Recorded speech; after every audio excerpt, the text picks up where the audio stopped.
There is a subtle psychological force that exists inside commercial gyms that almost nobody takes note of. You sign up with every intention of showing up. You go 4 or 5 times. And then, right around week 6, an invisible resistance sets in. The gym bag stays sitting on the floor. The sneakers wait by the door. You walk past them, you tell yourself, tomorrow. And when tomorrow comes, you repeat the phrase. You naturally internalize it as a personal failure, convinced that you just lack discipline. You're wrong. You didn't stop going because you ran out of willpower. You stopped because every time you crossed that threshold, your brain was reacting to a space engineered to make you feel subtly out of place. Exercise psychologists refer to this phenomenon as objective self-awareness threat, a psychological state triggered when an environment forces you to view yourself from the outside, turning your focus away from what your body is doing and onto how it looks compared to everyone else. When a space constantly highlights that gap, your brain instinctively responds with discomfort, dread, and avoidance. Yet the commercial fitness industry continues to build environments, from floor-to-ceiling mirrors to hierarchical room layouts, that systematically activate this exact reaction. Here is why half of all new gym members drop out within 6 weeks, and why the blame was pointed in the wrong direction all along. There is a very tidy, convenient story the fitness industry tells about why people quit. It goes like this.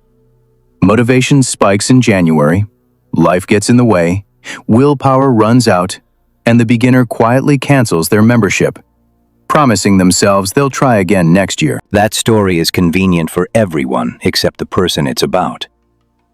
The industry has known for decades that roughly half of all new members stop attending within their first 6 months, with most of that dropout happening in the first 90 days. They have studied this endlessly. They have entire committees dedicated to it. And the public conclusion they always arrive at is simple. The member just lacked motivation. But motivation isn't a fixed asset you either have or don't. It is a direct reaction to your environment. When a room spikes your anxiety, makes you feel constantly judged, and makes the physical effort feel twice as hard as it should, you don't usually stop to blame the room. You think, I'm just not built for this. The commercial gym was built around a particular body type at a particular level of performance. Every piece of equipment, layout choice, and every unwritten rule reflects that culture. A beginner walks into that environment and absorbs that unspoken hierarchy before they've even touched a single weight.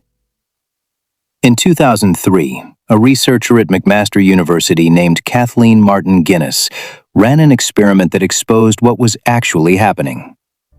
She took a group of beginner women and had them exercise for 20 minutes, once in a room with a full-length mirror and once in a room without one.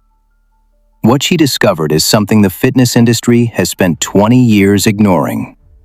Regardless of their starting body image or confidence levels, the women exercising in the mirrored room felt measurably worse after their workout than the ones exercising without a mirror. The mirror itself was making the workout feel bad. And the gym you joined is covered in them. Think about what happens the second you cross the front desk of a gym. Before you even touch a barbell, select a dumbbell, or press start on a treadmill, 3 invisible architecture traps are already working on your nervous system. You've probably never noticed them because they've been in every gym you've ever stepped into. And we stop questioning what is always present. The first trap is the mirrors. They cover the walls in almost every facility, floor to ceiling, side to side. They are built so thoroughly into the space that a gym without them feels incomplete. The official justification is safety and form correction. But a study by researcher Sally Riddell at Emory University revealed the hidden cost of all that glass. She tracked beginner movement students over a full semester, half training in mirrored studios and half without. By the end, The mirrored students spent their time critically examining specific body parts in harsh, objectifying terms, while the mirror-free group focused on how the movement actually felt. That shift from the internal experience of moving your body to the visual evaluation of what you look like is destructive. For a beginner, the mirror doesn't offer useful feedback. It offers a constant comparison. Exercise researcher Jeff Catula at Wake Forest University puts it plainly. We naturally compare our current self to an ideal self, and that gap creates mental distress. The mirror forces you to stare directly into that gap every set, every rep, for an entire hour. The room is constantly evaluating you, and the verdict isn't encouraging. The second trap is the layout. Almost every commercial gym follows the exact same blueprint. Cardio machines near the entrance, pin-selected machines in the middle, and free weights tucked in the back. It looks like a logical progression, with beginner gear at the front and advanced gear in the rear. But what it actually creates is an unspoken social geography. The back of the gym is where the veteran lifters live. It's louder, more intense, and dominated by people who move with absolute ownership of the space. Research published in Frontiers in Sports and Active Living found that beginners and less physically confident members reported a distinct psychological barrier around the free weight section. They weren't afraid of the exercises.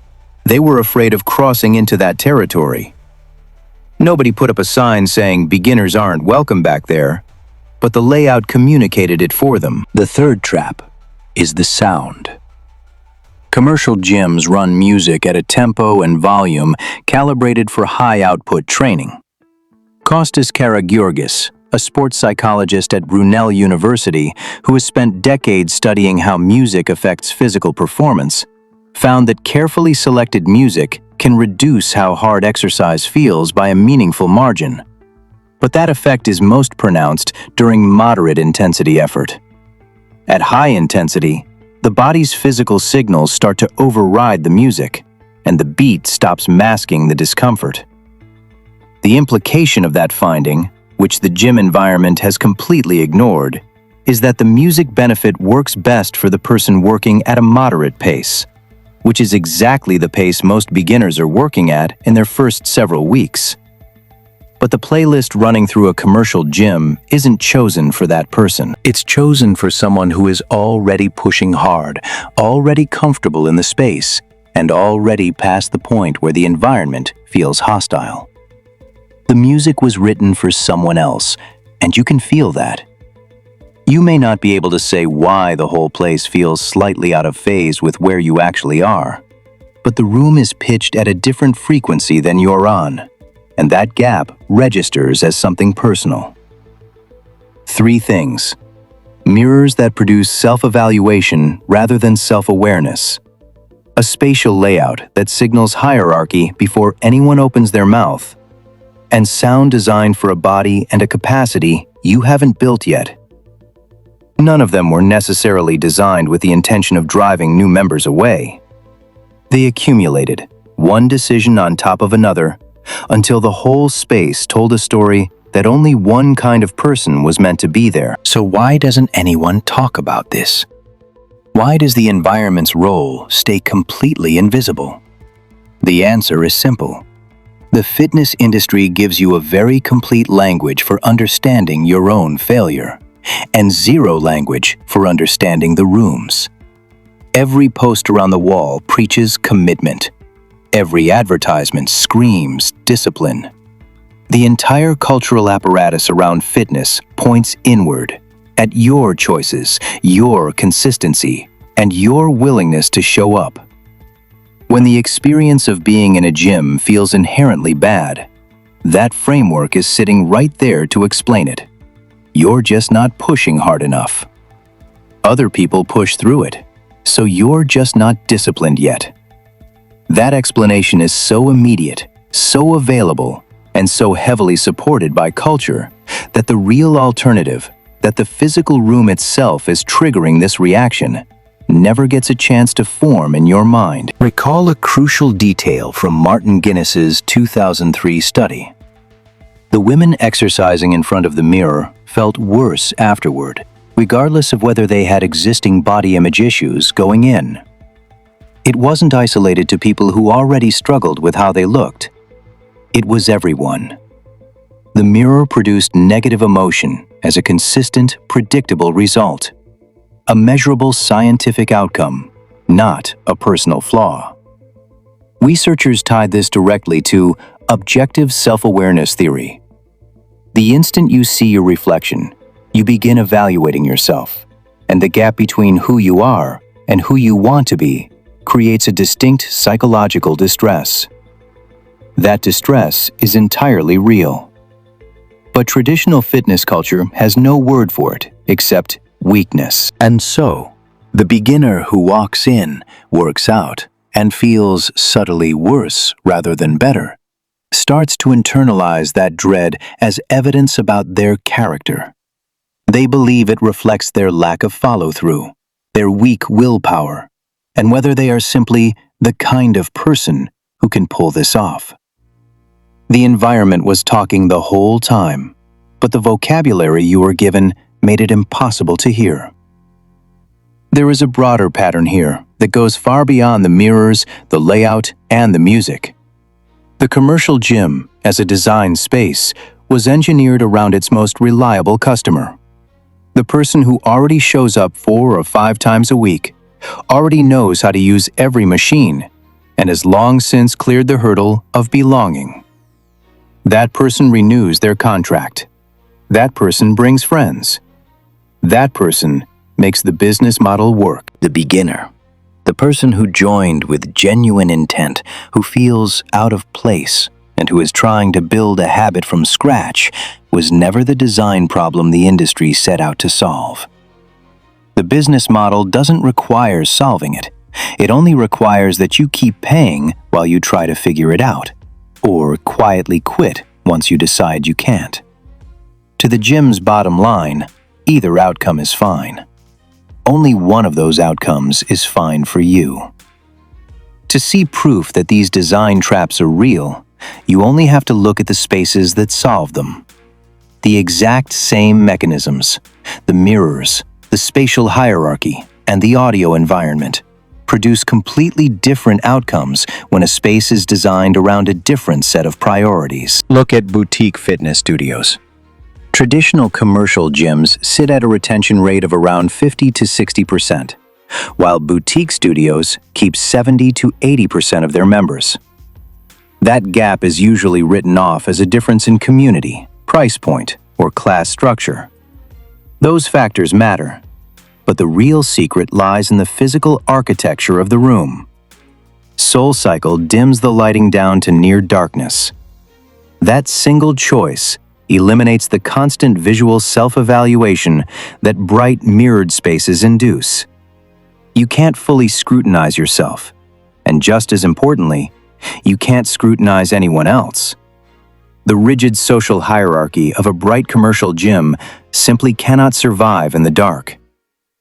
Barry's Bootcamp takes a different approach by using warm red lighting. Instead of harsh, clinical fluorescent glare, the high-contrast red hue makes reflections look dramatic and saturated. You look and feel capable. The room tells your brain a completely different story. Neither of those lighting decisions was an accident. They are intentional fixes for a problem commercial gyms ignore. Being visually evaluated while pushing your physical limits is never neutral, and an environment can either soften that experience or make it agonizing. The same intentionality applies to sound. In a boutique class, the music is carefully synchronized with the instructor's guidance. For a beginner who doesn't yet know how to read their body's signals, having the sonic environment guide the pacing removes enormous mental friction.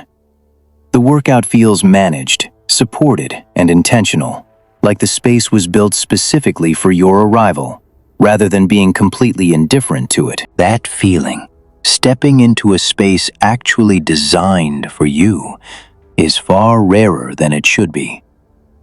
The person who drops out at week 6 didn't misunderstand the design of the traditional gym.